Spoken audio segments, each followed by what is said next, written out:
حج یہ ہے کہ آپ نے, اللہ نے آپ کو جو آرڈر دیے تھے آپ وہ پورے سال پورے کرتے رہے ہیں, مگر ان میں دیوانگی کا اظہار نہیں ہے.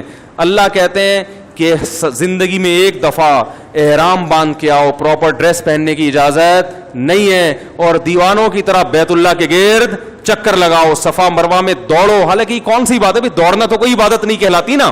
اللہ نے کہا دوڑو, بیت اللہ کے غلاف سے لپٹ کے, بیت اللہ کے دروازے سے اپنے رخسار کو رگڑ کے میرے سامنے رو, جیسے محبوب کسی سے لپٹ کے محبت کا اظہار کر رہا ہوتا ہے. میدان عرفات میں مٹی میں اپنی ناک کو رگڑو.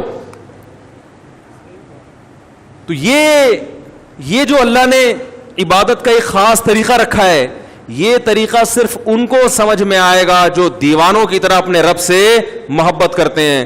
جن کی طبیعت میں دیوانوں والی محبت نہیں ہے وہ اس طریقے کو, اس طریقہ عبادت, یہ والا طریقہ ان کی سمجھ میں نہیں آئے گا.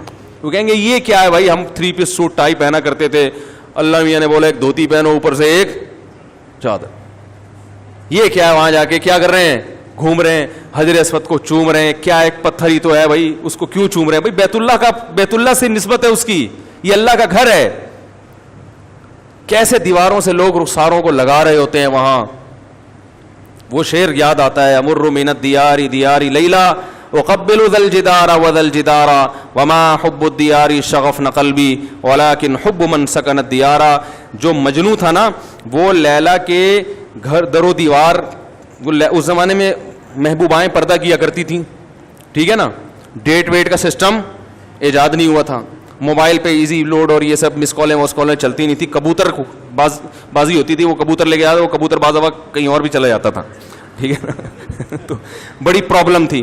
تو یہ جو مجنون ہے نا, یہ لیلا کے عشق میں کیا کر رہا ہے, اس کی دیواروں کے گرد چکر لگا رہا ہے, اور بڑے سخت پہرے ہیں غیرت مند مردوں کے, وہ نکلنے نہیں دیتے.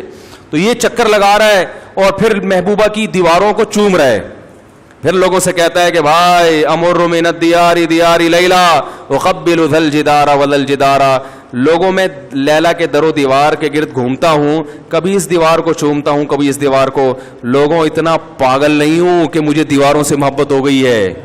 وما حب الدیار شغفن قلبی. تم مجھے دیکھ کر پہلے ہی مجنون کے تانے مجھے مل رہے ہیں, لوگ دیوانہ کہہ رہے ہیں, پاگل کہہ رہے ہیں. کہہ رہے ہیں اللہ کی قسم اتنا پاگل نہیں ہو کہ دیواروں سے محبت ہو جائے. ولكن حب من سکن الدیار. ان دیواروں کی نسبت جس محبوب کی طرف ہے, اس محبوب کی محبت نے مجھے دیواروں کو چومنے پر مجبور کر دیا ہے. یہ رشتہ ختم ہو جائے. یہ دیواریں میری نظر میں 2 ٹکے کی نہیں ہیں. بیت اللہ کی دیواریں بھی سیمنٹ گارے کی بنی ہے میرے بھائی, اس کا غلاف بھی کپڑے کا غلاف ہے, وہ کوئی مریخ سے نہیں آیا ہوا. یہی سیمنٹ, یہی بجری, یہی ریت, اسی سے وہ اینٹیں بنی ہیں.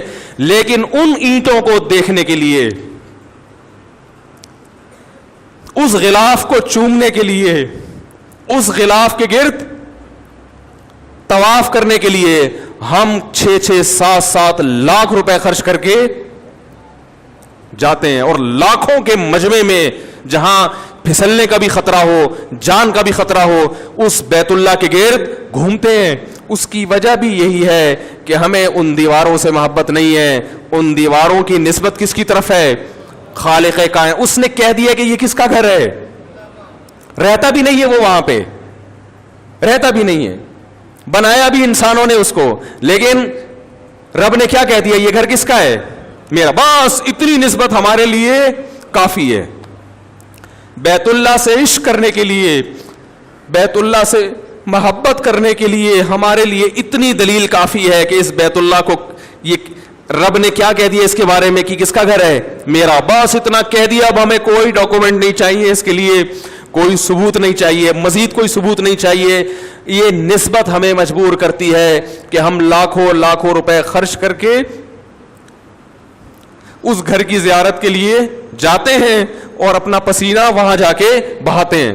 کتنی ٹینشن میں نے بوڑھے بوڑھوں کو دیکھا ہے, بوڑھے بوڑھے لوگوں کو دیکھا ہے, کتنی ٹینشن. یہ تو آج بیت اللہ کی زیارت آسان ہو گئی, جب بیت اللہ کی زیارت آسان نہیں تھی, لوگ جب بیت اللہ پہ پہلی نظر پڑتی تھی بے ہوش ہو جایا کرتے تھے, اٹیک ہوئے لوگوں کو, موت ہوئی ہے لوگوں کی. تو یہ ابراہیم علیہ السلام نے اللہ کا گھر بنایا اور کیا اعلان کیا ہے اللہ؟ اس ایسی زمین پہ گھر بنا رہا ہوں جہاں نہ گھاس کا تنکا اور نہ پانی، لیکن تو اس جگہ کو ایسا بنا دے کہ تہوی الیہ افئدۃ الناس، کہ لوگوں کے دل اس کی طرف لڑکنا شروع کر دیں. کوئی انٹرٹینمنٹ کی جگہ نہیں ہے وہاں پہ. مری میں ہوتا، سوئٹزرلینڈ میں ہوتا تو ہم کہہ سکتے تھے بھائی اصل میں تو سوئٹزرلینڈ ہے، نام بیت اللہ کا لیا جا رہا ہے، دیکھنا کیا چاہتے ہیں مولانا صاحب؟ سوئٹزرلینڈ گھومنا چاہتے. اللہ نے ایسی جگہ بنایا سنگ لاخ پہاڑ، یہ تو اب آباد ہو گیا، ورنہ تو آپ جہاز میں دیکھتے ہوں گے چٹانے، خوش سنگلاخ چٹانے. ایسی جگہ بنایا کہ یہاں آنے والا سوائے بیت اللہ کی محبت کے اس کے دل میں اس کے علاوہ اور کوئی جذبہ نہ ہو. اور یہی وجہ ہے کہ آج وہاں جدہ پہ جو کچھ ہوتا ہے، جدہ ایئرپورٹ پہ سب جانتے ہیں، لوگ کیوں برداشت کرتے ہیں. کسی اور ایئرپورٹ پہ اتنی سختی ہو اور یہ کچھ ہو، لوگ اس ملک میں جائیں گے؟ چھوڑ دیں گے. یہ بیت اللہ کی محبت ہے جو لوگوں کو کھینچ کے لاتی ہے. تو اللہ نے حج کیوں رکھا ہے؟ دیوانگی کے اظہار کے لیے. نبی صلی اللہ علیہ وسلم نے فرمایا ذاق طعم الایمان من رضی باللہ ربا وبالاسلام دینا وبمحمد صلی اللہ علیہ وسلم نبیا. اسلام کا ذائقہ چکھ لے گا وہ شخص جس نے اللہ کو اللہ مان لیا، نبی کو نبی مان لیا، اور اللہ کی کتاب کو کتاب مان لیا. تو آپ نے فرمایا اسلام کا ذائقہ، اس سے پتہ چلتا ہے اسلام میں کیا ہے، ایک چاشنی، ایک لذت ذائقہ ہے.